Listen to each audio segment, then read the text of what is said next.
If your computer skills are basic, don't worry, you're about to level up.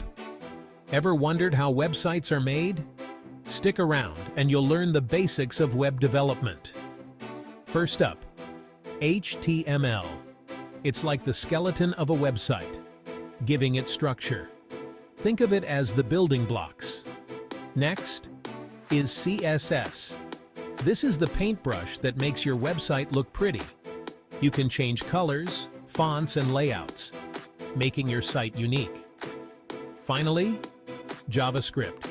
This is where the magic happens. It makes your website interactive.